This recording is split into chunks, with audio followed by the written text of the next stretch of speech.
সুপ্রিয় উচ্চ মাধ্যমিক পরীক্ষার্থী বন্ধুরা, তোমাদের যাদের পুষ্টিবিজ্ঞান বিষয়টি রয়েছে তোমাদেরকে আমাদের এনজয় এক্সাম ইউটিউব চ্যানেলে স্বাগত জানাই। পুষ্টিবিজ্ঞান অর্থাৎ নিউট্রিশন বিষয়ে আজকের আমাদের বিশেষ ভিডিও।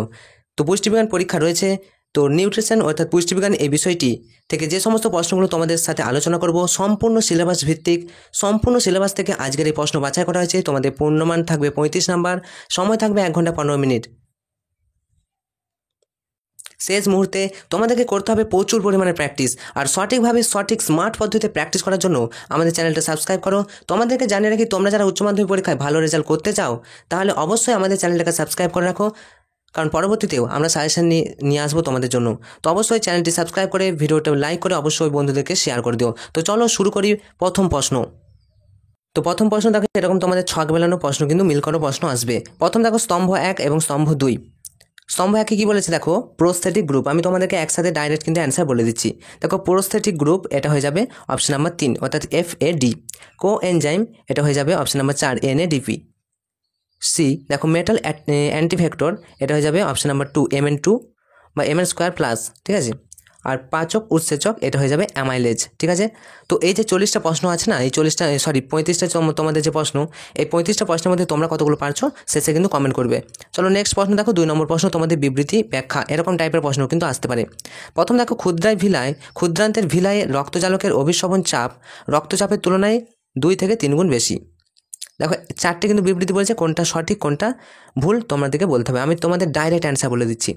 তো প্রথমে যেটা বললাম, ক্ষুদ্রান্তের ভিলায় রক্তজালকের অভিস্রবণ চাপ রক্তচাপের তুলনায় 2 থেকে 3 গুণ বেশি, এটা কিন্তু একেবারেই সত্য, ঠিক আছে। দেখো নেক্সট বিবৃতি 2, শোষণের প্রধান স্থান হচ্ছে বৃহদন্ত। শোষণের প্রধান স্থান বৃহদন্ত, এটা মিথ্যা। 3 নম্বর দেখো, নিষ্ক্রিয় সক্রিয় পরিবহনের জন্য বাহক প্রোটিনের প্রয়োজন ঘটে। না, নিষ্ক্রিয় সক্রিয় পরিবহনের জন্য বাহক প্রোটিনের কোনো প্রয়োজন নেই। এবং 4 নম্বর যেটা হচ্ছে, গ্যালাকটোজের বিশ্লেষণ হার গ্লুকোজের বিশ্লেষণের হারের তুলনায় বেশি। একদম, গ্যালাকটোজের বিশ্লেষণ ও গ্লুকোজের বিশ্লেষণের হারের তুলনায় অনেকটাই বেশি, ঠিক তো। তাহলে আমি তোমাদের অপশন ওয়াইজ অ্যান্সার হয়ে যাচ্ছে, 2 দাগের অপশন হয়ে যাবে অপশন নাম্বার A। তোমরা মিলিয়ে দেখে নিতে পারো। চলে আসবো আমরা নেক্সট কোশ্চেন, 3 নম্বর প্রশ্ন। 3 নম্বর প্রশ্ন কি বলেছে দেখো, কোনো উৎসেচকের প্রোটিনের সঙ্গে অপ্রোটিন অংশ যুক্ত থাকলে তাদের প্রোটিন অংশকে ড্যাশ ও অপ্রোটিন অংশকে ড্যাশ বলে। 4টে অপশন তোমরা দেখতে পাচ্ছ, 4টে অপশনের মধ্যে কোনটা হবে? উত্তর হয়ে যাবে option number D, apo enzyme এবং কোফ্যাক্টর। কি বললাম, প্রোটিন অংশকে বলা হচ্ছে অ্যাপো এনজাইম এবং অপ্রোটিন অংশকে বলা হচ্ছে কোফ্যাক্টর। ওকে, চলো নেক্সট আমরা চলে আসবো 4 নম্বর প্রশ্ন। রক্তের মধ্যে অ্যামাইনো অ্যাসিডের পরিমাণ কত? দেখো খুব ইম্পর্টেন্ট প্রশ্ন। রক্তের মধ্যে অ্যামাইনো অ্যাসিডের পরিমাণ হচ্ছে 32 থেকে 36 মিলিগ্রাম পার DL, অর্থাৎ option number B is the correct answer. Next চলে আসবো পরের প্রশ্ন, 5 নম্বর প্রশ্ন। বিবৃতি দেখো 1 নম্বর বলছে এবং কারণ আর। বিবৃতি 1 যে ব্যাপন প্রক্রিয়ায় দ্রাব্য বেশি ঘনত্ব থেকে কম ঘনত্বের দিকে দ্রাব্যকে ছড়িয়ে পড়ে। কারণ আর, কি বলছে দেখো, পরিপাকলব্ধ পদার্থগুলি ক্ষুদ্রান্তের বেশি ঘনত্বপূর্ণ অংশ থেকে রক্তস্রোতের কম ঘনত্বপূর্ণ অংশে প্রবেশ করে। তো 5 নম্বর প্রশ্নে দেখতে পাচ্ছ দুটোই কিন্তু আমরা দেখতে পাচ্ছি সঠিক এবং একটি অপরটি সঠিক ব্যাখ্যা। তাহলে 4 নম্বর প্রশ্নের সঠিক অ্যান্সার, 5 নম্বর প্রশ্নের সঠিক অ্যান্সার কি হয়ে যাবে? অপশন নাম্বার A এবং আর দুটোই, অর্থাৎ কারণ এবং বিবৃতি দুটোই সঠিক এবং আর এর সঠিক ব্যাখ্যা। ওকে, চলো নেক্সট 6 নম্বর প্রশ্ন। 6 নম্বর প্রশ্ন, প্রথম প্রশ্ন দেখো, ক্ষুদ্রান্ত থেকে সোডিয়ামের সক্রিয় সহায়তায় গ্লুকোজের শোষণে যে বাহক প্রোটিন সাহায্য করে তা হলো।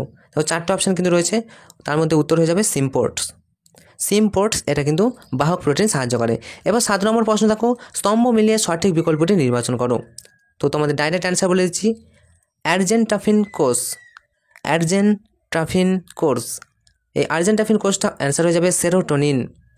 2 নম্বর দেখো, প্যারাইটাল কোষ, এটা হয়ে যাবে HCl হাইড্রোক্লোরাইড, HCl। চিপ কোষটা হয়ে যাবে পেপসিনোজেন। ওকে, তাহলে অপশান ওয়াইজ যদি অ্যান্সার বলতেই হয় তাহলে উত্তর হয়ে যাবে অপশান নাম্বার B। চলো নেক্সট 8 নম্বর প্রশ্ন, পরীক্ষা আসার মতো একটা প্রশ্ন, বারবার পরীক্ষা আসার মতো এই প্রশ্নটা খুব ইম্পর্টেন্ট। দেখো, পরিণত মানুষের দন্ত সংকেত, খুব ইম্পর্টেন্ট, ভালো করে প্র্যাকটিস করে যাও। উত্তর হয়ে যাবে option number A। Option A হচ্ছে পরিণত মানুষের দন্তের সংকেত। 9 নম্বর প্রশ্ন দেখো, ক্ষুদ্রান্তে ড্যাশ গ্রন্থি ও ড্যাশ কোষ আন্তিক রস ও মিউকাস ক্ষরণ করে। ক্ষুদ্রান্তে কোন গ্রন্থি? দেখো 4টে অপশন তোমরা দেখতে পাচ্ছ, উত্তর হয়ে যাবে ক্রিপ্স অফ লিভার কোন এবং গবলেট কোষ, অর্থাৎ অপশান ওয়াইজ অ্যান্সার বললে option number D। Crypts of liver কোন এবং গবলেট কোষ। চলে আসবো নেক্সট 10 নম্বর প্রশ্ন। দেখো, অগ্নাশয়ের আইলেটস অফ ল্যাঙ্গারহ্যান্সের আলফা কোষ থেকে নির্গত ও বিটা কোষ থেকে ইনসুলিন এবং গ্লুকাগন হরমোন নিঃসৃত হয়। তো ঠিক, তো এখান দেখতে পাচ্ছ 4টে অপশান কিন্তু আমাদের রয়েছে, মানে কোনটা সত্য কোনটা মিথ্যা বলতে বলেছে। তো কি বললাম যে আইলেটস অফ ল্যাঙ্গারহ্যান্সের আলফা কোষ থেকে এবং আলফা ও বিটা কোষ থেকে ইনসুলিন ও হরমোন গ্লুকাগন হরমোন নিঃসৃত হয়, এটা কিন্তু সম্পূর্ণরূপে মিথ্যা। চলে আসবো নেক্সট। দেখো, ক্ষুদ্রান্তের আন্তিক রসে উপস্থিত শর্করা ভঙ্গ উৎসেচক প্যানক্রিয়েটিক অ্যামাইলেজে ক্ষরিত হয়, এটাও কিন্তু সম্পূর্ণরূপে মিথ্যা। দেখো, পাক রসের pH 0.9 থেকে 1.5, এটা কিন্তু একেবারেই সত্য। 4 নম্বর দেখো, ট্রিপসিনোজেনকে ট্রিপসেনে পরিণত করে এন্টারোকাইজেন, এটা কিন্তু একেবারে সত্য। তো 10 নম্বর প্রশ্নের সঠিক অ্যান্সার যদি তোমাদেরকে বলতে হয়, তাহলে সঠিক অ্যান্সার হয়ে যাবে, দেখো, দুটো মিথ্যা, প্রথম দুটো মিথ্যা, তারপর দুটো সত্য। কোনটা হবে? তো অবশ্যই আমরা দেখতে পাচ্ছি option number C is the correct answer. Next 11 নম্বর প্রশ্ন। দেখো, অগ্নাশয়ের রসক্ষরণ পদার্থ কোনটি দ্বারা উদ্দীপিত নয়? উত্তর হয়ে যাবে অপশন নাম্বার বি, কোলেসিস্টোকাইনিন এটি দ্বারা কিন্তু উদ্দীপিত হয়। অগ্নাশয়ের রসক্ষরণ এটি দ্বারা উদ্দীপিত হয়। নেক্সট 12 নম্বর প্রশ্ন। মুখগহ্বরে লালারস ও মিউকাস মিশ্রিত খাদ্যমণ্ড ও পাকরস, HCl ও মিউকাস মিশ্রিত খাদ্যমণ্ডকে কি বলে? মানে বলে যথাক্রমে কি এবং কি বলে। কি বললাম? মুখগহ্বরের যে লালারস, মিউকাস মিশ্রিত খাদ্যমণ্ড, পাকরস, ঠিক আছে, এটাকে কি বলে? আর HCl আর মিউকাস মিশ্রিত খাদ্যমণ্ডকে কি বলে? দুটো কোনটাকে কি বলে? দেখো, 4টে অপশন কিন্তু রয়েছে। তো সঠিক অ্যান্সারটা আমি বলে দিচ্ছি। প্রথমেটা হবে বোলাস, তারপরটা হচ্ছে কায়াম। তাহলে option C is the correct answer, bolus এবং কাইম। এরপর দেখো 13 নম্বর প্রশ্ন। বিবৃতি 1, যে জৈব রাসায়নিক বিক্রিয়ায় সরল গ্লুকোজ জটিল গ্লাইকোজেনে পরিণত হয় তাকে গ্লাইকোজেনেসিস বলে। তো সত্য মিথ্যা তোমাদেরকে বলতে বলেছে, প্রথমেটা হয়ে যাবে একদম সত্য। নেক্সট, হাইপারগ্লাইসেমিয়া হয় যখন 100 মিলিলিটার ml অর্থাৎ 100 ml রক্তে গ্লুকোজের পরিমাণ 100 mg এর থেকে বেশি হয়, মিলিগ্রাম থেকে বেশি হয়। এটাও কিন্তু একদম সত্য হবে, মনে রাখবে। নেক্সট 3 নম্বর প্রশ্ন। অন্যান্য ফ্যাট থেকে শুধুমাত্র কার্বোহাইড্রেট প্রস্তুত হওয়াকে নিউ গ্লুকোজেনেসিস বলে, এটা কিন্তু একেবারে মিথ্যা।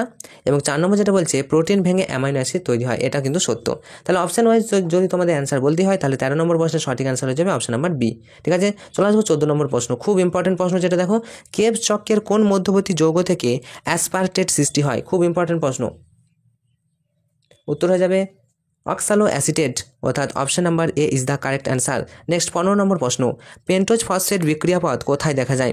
পেন্টোজ ফসফেট বিক্রিয়াপথ কোথায় দেখা যায়? উত্তর হবে অপশন নাম্বার ডি, এ এবং সি উভয়, অর্থাৎ অ্যাড্রিনাল কর্টেক্স এবং যকৃৎ দুটোতেই কিন্তু দেখা যায় পেন্টোজ ফসফেট বিক্রিয়াপথ। নেক্সট 16 নম্বর প্রশ্ন। ক্রোরি চক্রের অপর নাম কি? কোরি চক্রের অপর নাম, 4টে অপশন দেখতে পাচ্ছ, উত্তর হয়ে যাবে ল্যাকটিক অ্যাসিড চক্র। 17 নম্বর প্রশ্ন কি বলেছে, দেখো, শূন্যস্থানে কোন পদার্থটি বসবে? তা 4টে অপশন তোমরা এই মুহূর্তে দেখতে পাচ্ছ। তো তোমাদেরকে আমি ডাইরেক্ট অ্যান্সারটা বলে দিচ্ছি, উত্তর হয়ে যাবে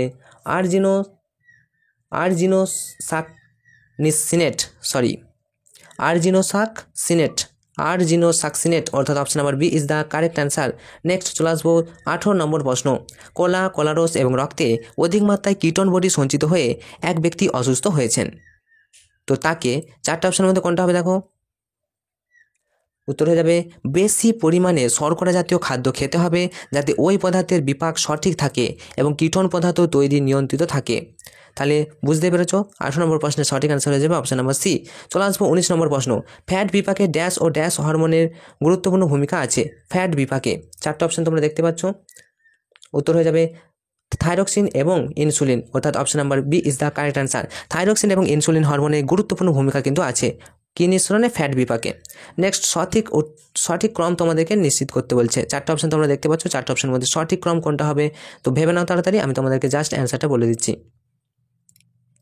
তো 20 নম্বর প্রশ্নের সঠিক উত্তর হয়ে যাবে অপশন নাম্বার ডি, অর্থাৎ ফ্যাটি অ্যাসিড, তারপরে মাইসেলি, তারপর যান্ত্রিক আবরণী কোষ এবং পরে হচ্ছে কাইলোমাইক্রন। ঠিক আছে, তাহলে option number D is the correct answer. সঠিক ক্রম মানে এটার পরে এটা, তারপরে এটা, তারপরে এটা। ঠিক আছে, চলো 21 নম্বর প্রশ্ন।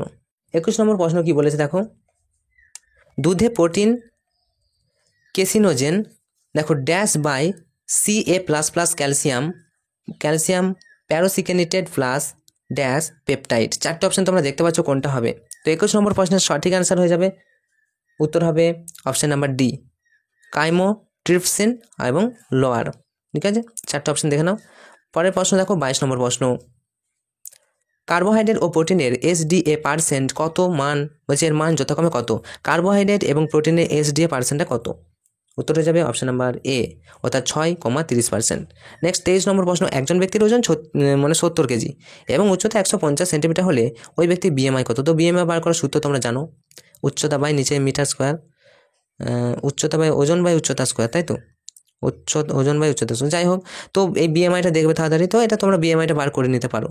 তো বিএমআইটা তোমরা বার করলে তো আমি তোমাদেরকে অ্যান্সারটা ডাইরেক্ট বলে দিচ্ছি। ওকে, 23 নম্বর প্রশ্নের সঠিক অ্যান্সার হয়ে যাবে 31.1 কেজি পার মিটার স্কোয়ার। ঠিক আছে, নিচে মিটার মানে নিচে হচ্ছে উচ্চতা আর ওজনটা উপরে, তাহলে ওজন বাই উচ্চতা স্কোয়ার, এটা করলেই কিন্তু বিএমআইটা বেরিয়ে যাবে। চলো নেক্সট আমরা চলে আসবো 24 নম্বর প্রশ্ন, 1 জুল সমান কত ক্যালোরি? সবাই খুব ইম্পর্টেন্ট প্রশ্ন, যে দেখে রাখো, 0.239 ক্যালোরি। 1 জুল সমান 0.239 ক্যালোরি। চলে আসবো নেক্সট 25 নম্বর প্রশ্ন, নিরূপার গত 2 দিন ধরে জ্বর হয়েছে, তার মা তাকে বেশি শক্তিসম্পন্ন খাদ্য, সরল খাদ্য দিতে চাইছে, তার কারণ কি? দেখো 25 নম্বর প্রশ্নের সঠিক অ্যান্সার হয়ে যাবে অপশন বি, যে ওর দেহের তাপমাত্রা 1 ডিগ্রি ফারেনহাইট বৃদ্ধি পেলে বিএমআর 7% বৃদ্ধি পায়, তাই ওই শক্তি তার দেহের ক্ষয়পূরণে কাজে লাগে, এটা কিন্তু এর কারণ। নেক্সট 26 নম্বর প্রশ্ন কি বলছে দেখো, স্তম্ভ মিলিয়ে সঠিক বিকল্পটি নির্বাচন করো। তো প্রথম কি বলেছে 26 নম্বর প্রশ্নের, যে দেখো ব্যাকটেরিয়াটা কি হবে? উত্তর হয়ে যাবে ক্লস্ট্রিডিয়াম বোটুলিনাম, এটা হচ্ছে একটি ব্যাকটেরিয়ার নাম। ছত্রাক, উত্তর হবে অ্যাসপারজিলাস, এটি হচ্ছে ছত্রাকের নাম। কীটপতঙ্গ, এটি হবে পামড়ি পোকা, এবং রোটেন্ট, এটা হয়ে যাবে ইঁদুর। ঠিক আছে, রোডেন্ট হয়ে যাবে ইঁদুর। চলে আসবো 27 নম্বর প্রশ্ন, নিম্নলিখিত কোন রোগটি দুধের মাধ্যমে সংক্রামিত হয় না? উত্তর হয়ে যাবে এনসেফ্যালাইটিস একটি রোগ, এটি কিন্তু দুধের মাধ্যমে সংক্রামিত হয় না। FSSAI এর মতে ফুড সেফটির উদ্দেশ্য কি? দেখো 4টা অপশন রয়েছে, 4টা অপশনের মধ্যে কোনটা হবে? উত্তর হয়ে যাবে অপশন নাম্বার বি, খাদ্যকে যথাযথ প্রস্তুতি এবং সংরক্ষণ দ্বারা নিরাপদ ও গ্রহণযোগ্য করে তোলা, এটা হচ্ছে FSSAI এর মতে ফুড সেফটির প্রধান উদ্দেশ্য। নেক্সট 29 নম্বর প্রশ্ন, ভালো করে দেখো কি বলেছে। বলছে যে সমস্ত খাদ্যে জলের পরিমাণ অত্যন্ত কম থাকে সেগুলি দীর্ঘদিন ভালো থাকে, একদম সঠিক। তো কারণ কি? দেখো 29 নম্বর প্রশ্নের সঠিক আনসার আমি তোমাদেরকে বলেছি, একটু ভেবে নাও। উত্তর হয়ে যাবে দেখো, যে জল থাকলে ওই জল শত বিয়োজনে সাহায্য করে, ফলে বিয়োজনকারী উৎসেচকগুলি খাদ্যকে পুরোপুরি নষ্ট করে দেয়, তাই জল যে খাদ্যে কম থাকে সেই খাদ্য অনেক দিন কিন্তু ভালো থাকে। ঠিক আছে, তাই 29 নম্বর প্রশ্নের সঠিক আনসার হয়ে যাবে অপশন নাম্বার এ। নম্বর প্রশ্ন দেখো, ল্যাক্টোমিটার যন্ত্রের সাহায্যে কি পরিমাপ করা যায়? দুধের বিশুদ্ধতা, সেটা তো তোমরা জানোই, দুধের বিশুদ্ধতা পরিমাপের নাম হচ্ছে ল্যাক্টোমিটার। তো অপশন ওয়াইজ আমাদের অ্যান্সার কি হবে? দেখো তোমাদের অ্যান্সারে বলেছি অপশন ওয়াইজ, তো দেখো 4টা অপশন তোমরা দেখতেই পাচ্ছ, উত্তর হবে দুধে জলের পরিমাণটা নির্ণয় করা যায় ল্যাক্টোমিটার যন্ত্রের সাহায্যে। ঠিক আছে, নেক্সট বায়োজীবী অথবা অবায়োজীবী জীবকোষে অক্সিজেন ছাড়াই খাদ্যবস্তুর জারণকে কি বলে? উত্তর হয়ে যাবে সন্ধান প্রক্রিয়া বলে। ঠিক আছে, নেক্সট 32 নম্বর প্রশ্ন তোমরা দেখতে পাচ্ছ, 4টা অপশন তোমরা দেখে নাও। বলছে আমের আচার তৈরি করলে 5 বছরের বেশি সময় সংরক্ষণ করা যায়। বিবৃতি একে বলছে 5 বছরের বেশি আমের আচার, এটা কি সত্য? একেবারেই মিথ্যা।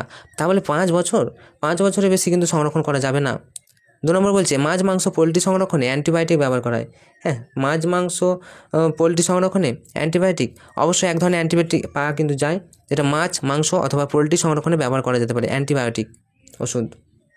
নেক্সট কড়াইশুঁটি সংরক্ষণে ব্লাঞ্চিং ব্যবহার করা হয়। কড়াইশুঁটি সংরক্ষণে অবশ্যই ব্লাঞ্চিং কিন্তু ব্যবহার করা যেতেই পারে। 4 নম্বর দেখো, তরল দুধকে রোদে শুকিয়ে গুঁড়ো দুধে রূপান্তরিত করা যায়। একেবারে মিথ্যা, তরল দুধকে রোদে শুকিয়ে গুঁড়ো দুধে রূপান্তরিত করা যায় না। দেখো 33 নম্বর প্রশ্ন, সুব্রত বাজার থেকে দুধ নিয়ে এসে বাইরে কিছুক্ষণ রেখে দেওয়াতে দুধ ছানা খেলে নষ্ট হয়ে গেল, কারণ কি হয়েছিল?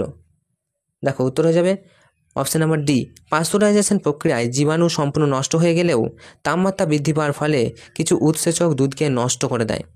তো এই কারণে কিন্তু কি হলো, যে দুধের ছানা কেটে নষ্ট হয়ে গেল। ঠিক আছে, নেক্সট 34 নম্বর প্রশ্ন দেখতে পাচ্ছ, 34 নম্বর প্রশ্ন কি বলছে, খাদ্য সামগ্রী থেকে জল অপসারণ করে অপরিশোধিত জলকে প্রথমে বরফে এবং তারপর বরফের বাষ্পে পরিণত করার পদ্ধতিকে, বরফকে বাষ্পে পরিণতার পদ্ধতিকে কি বলে? খুব ইম্পর্টেন্ট প্রশ্ন এটা, দেখো উত্তরে যাবে